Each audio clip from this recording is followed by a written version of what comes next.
আসসালামু আলাইকুম ওয়া রাহমাতুল্লাহি ওয়া বারাকাতুহু। আমার সকল প্রাণপ্রিয় কলিজার ভাইরা, বন্ধুরা, সবাইকে আমার সালাম।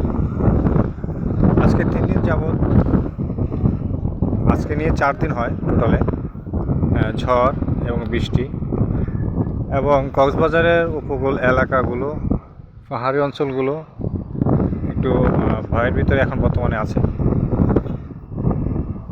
আজকে 3 দিন ধরে যে রাত্রে যে ঘূর্ণিঝড়গুলো হয়, মানে তার থেকে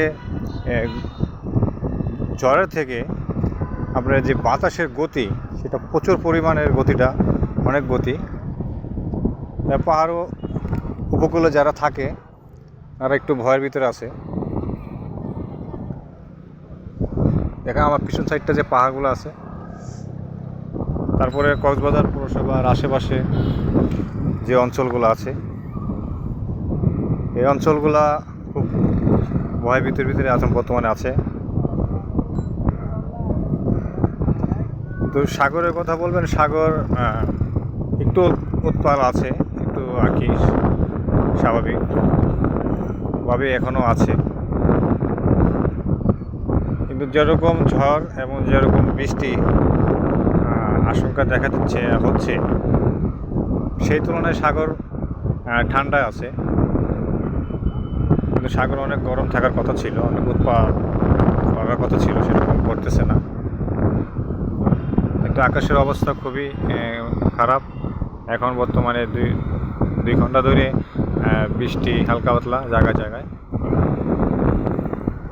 দেখেন সাগর বেশি স্বাভাবিকভাবে আছে।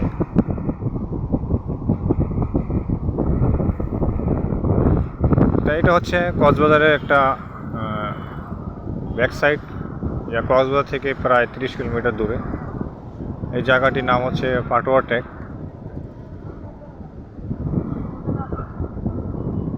এখানে ঘুরতে আসলাম।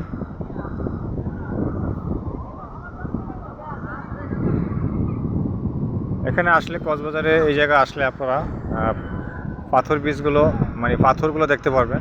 বড় বড় পাথর,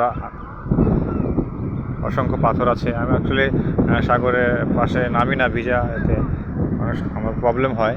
এই জন্য এতে অনেক মানুষ আছে এখানে।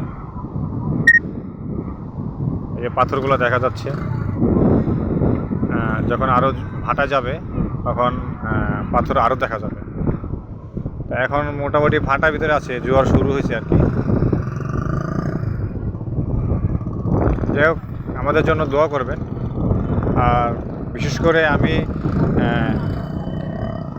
সাংবাদিক এবং চ্যানেলগুলোর উদ্দেশ্য করে বলছি, যারা এখনও এই খবরগুলো হয়তো আমি খবরে পাইনি এখনও, কক্সবাজারের অবস্থা, উপকূল অবস্থাগুলো খারাপ, তাই আমি সবার চ্যানেল দৃষ্টি আকর্ষণ করে বলছি, আপনারা এগুলো তুলে ধরবেন, ভালো লাগবে।